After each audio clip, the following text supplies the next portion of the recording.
Inilatag ni Pangulong Ferdinand R. Marcos Jr. ang isang proyekto kung saan pwedeng pakinabangan sa pagtatayo ng mga tirahan ang mga basurang plastic bilang pagpapaigting sa pangangalaga ng kalikasan. Ang detalye sa report ni Kenneth Pasyente. Binigyang diin ni Pangulong Ferdinand R. Marcos Jr. na panahon ng gamitin ng nuclear technology bilang makabagong sandata laban sa lumalalang plastic pollution.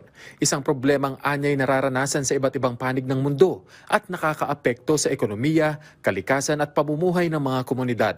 Sa pagbubukas ng International Atomic Energy Agency High-Level Forum on Nuclear Technology for Controlling Plastic Pollution, inilahad ni Pangulong Marcos Jr. ang malaking papel ng NUTEC Plastic Initiative, ang programa ng IAEA na pinangungunahan ng Pilipinas para gawing kapaki-pakinabang ang plastic waste gamit ang radiation technology. Tinukoy ng Pangulo ang Post-Radiation Reactive Extrusion o PREX project kung saan nagtagumpay ang DOST-PNRI at mga katuwang na ahensya na baguhin ang low-value plastic waste para maging matibay at komersyal na material. Kabilang dito ang kilalang PREX Prototype House na itinuturing ni Pangulong Marcos Jr. bilang modelo ng future circular economy.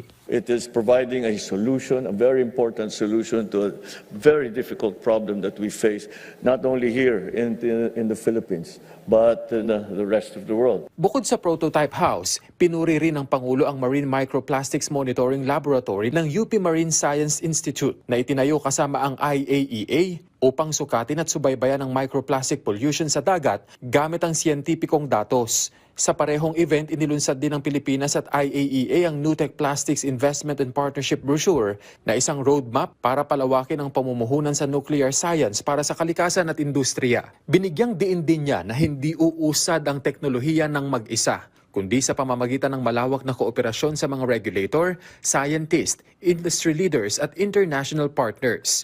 Kaugnay nito, binigyang diin ng Pangulo ang pagpasa niya ng Philippine Nuclear Law noong Setyembre, ang kauna-unahang komprehensibong batas para sa nuclear safety at maayos na paggamit ng nuclear technology sa bansa. It gives our scientists now and industries as well a stable, predictable environment to innovate responsibly. Sa paghahanda ng Pilipinas sa pagiging ASEAN Chair sa 2026, target anya ng administrasyon na itaas ang nuclear science literacy. We intend to expand its work, enhancing nuclear science literacy, laboratory networks, and regulatory harmonization across the region. Nanawagan naman ng Pangulo ng patuloy na kolektibong pagkilos mula sa mga laboratorio hanggang sa mga komunidad upang masiguro na ang teknolohiya ay ginagamit para sa kapaligiran, ekonomiya at mas malawak na pag-unlad ng bansa. Kenneth Pasyente, para sa Pambansang TV, sa Bagong Pilipinas.